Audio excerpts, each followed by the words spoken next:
Hello, my name is Kath Hunter. Welcome to this video about using reflective language. So, what's this video about? Reflective language is a behaviour management tool that I've developed from my work in schools, and it's really to support school staff with approaching children's behaviour in a different way and supporting their emotional well-being. It's really easy to understand and implement, and it's had really great results in lots and lots of schools. So, firstly, what is this child trying to tell me? My approach very much is about us really thinking about the key differences between how adults and children communicate. And as adults, we've got language, so we can use words to talk about how we feel if we choose. And we've got the cognitive understanding where we may be able to understand why we're feeling as we're feeling. And children don't have those things in the same way, so they very much show us through their behaviour. So in this example, this child is looking out of the window, and if I was to use a reflective response, I would say something like, I can see you looking out of the window, maybe you're unsure what to do, I wonder if you'd like some help. So what is reflective language? So it's a really subtle way of providing positive messages to a child and to really tentatively explore what may be happening. So we're not saying this is how you feel, we're just really sort of gently exploring it with the child. So for example, it can feel frustrating when we get things wrong. And it's also a way of really building a connection and developing a relationship with the child. So even though it can be used with any child, it's really helpful for those children who really struggle with that, perhaps children that have experienced trauma or maybe who have attachment difficulties. And it's a way of communicating that provides a commentary of their behaviour. For example, I can see you trying to fit those pieces together.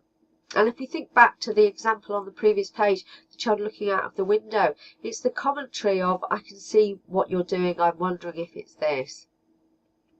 So the benefits, why do we use it? So it really validates and acknowledges the child's experiences and feelings, which enables them to be seen, heard, accepted and understood. So it's really conveying to the children that they're important, that you're noticing them, that you're really thinking about them and that they're worth thinking about. And what this does is it builds confidence and self-esteem and also develops self-awareness, which is a powerful tool to change children's behaviour. So I just want to share with you an example of a 3-year-old a couple of weeks ago in a nursery class in a school who came over to the teacher while I was there and said, I'm sad and disappointed because Jake's got the train. And this is a child who previously used to get very angry, would snatch toys, lash out at other children, really couldn't share. And the school staff have done a lot of work on reflective language, and they've got lots of sayings up all around the room to just really remind them. So they've been using this tool a lot with these children. So what this enabled the child to do was to actually put his feelings into words and say, I felt sad and disappointed, and therefore really change his behaviour. So here's some examples of reflective responses. These will be on my website, so you'll be able to access these and have a go at using them yourself. So sometimes it can feel hard to ask for help. So, you know, those children in our schools that maybe find it so difficult to do this, perhaps real perfectionists, and just don't come over and ask, you know, just really struggle on their own, very self-contained. It can be disappointing when we do something wrong, but everyone makes mistakes sometimes. So really important for those children who find it really hard when they get something wrong and perhaps find it really difficult to admit that we make mistakes, actually really normalises it's okay, everybody gets things wrong, everyone makes mistakes. I can see you look unsure about what to do. The example of the child in the photo looking out of the window just maybe enables the child to actually be able to say, yeah, I am stuck, I don't know what to do.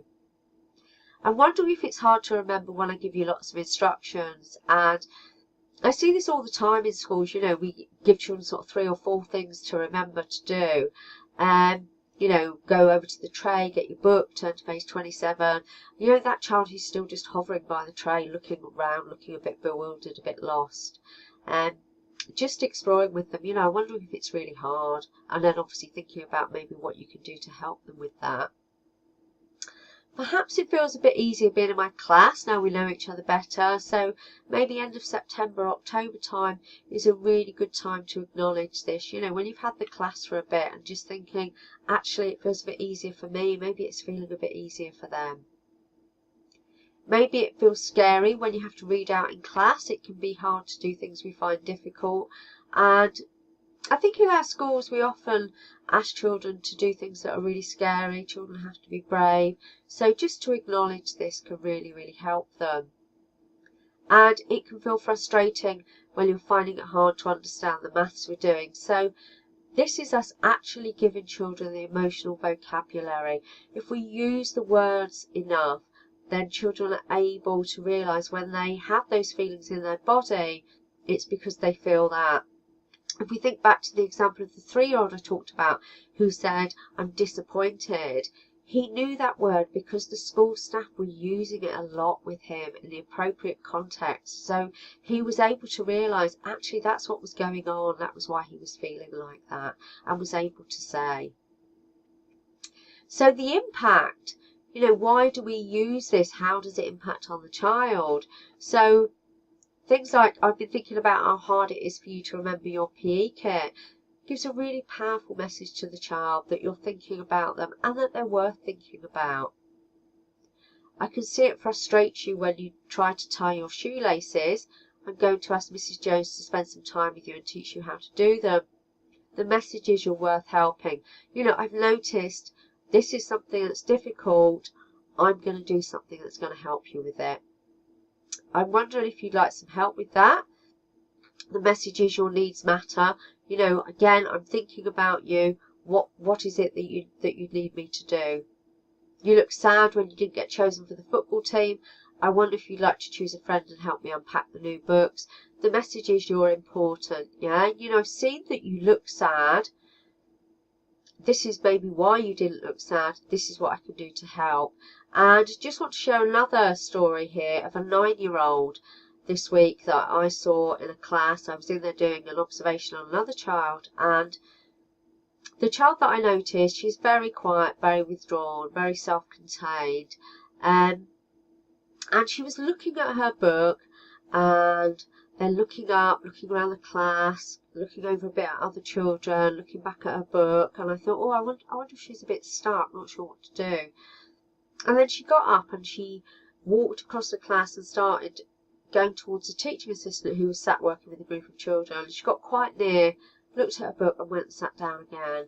And I just thought, oh, I wonder if you're a child who finds it really, really difficult to ask for help. So I explored this with the teacher, and the teacher said, actually, yeah, she doesn't really come over and say. So I encouraged the teacher to do a lot of acknowledging to the whole class, that it can be hard to ask for help. Remember, it's okay to ask for help. Remember, everybody needs help sometimes. And for her to particularly acknowledge this to the child. And what the teacher said was, after a couple of weeks, that she noticed that the child was actually coming over and asking for help. So it's a really good example of actually how it can work in practice. So what can you do as school staff? Well, one of the things you can do is acknowledge your own feelings, obviously where appropriate, but really making the most of opportunities to admit when you make mistakes. For example, even grown-ups get things wrong sometimes. And I think this is really important because I think children often think that actually adults don't get things wrong. It's just children who get things wrong. And actually we know that that isn't true. Of course, everybody gets things wrong and makes mistakes. And it really gives children permission to make mistakes. Acknowledge your own feelings where appropriate. So, for example, saying I felt cross when the photocopier was broken. This really normalises feelings, says everybody has feelings, and also helps them to know kind of the context of when you felt like that.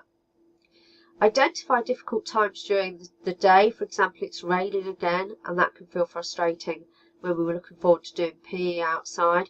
You know, it's a bit like, you know, wet play in school's really difficult time. Just acknowledging actually how it might feel for the children, enables them to start acknowledging it for themselves. Acknowledge when you need help from someone.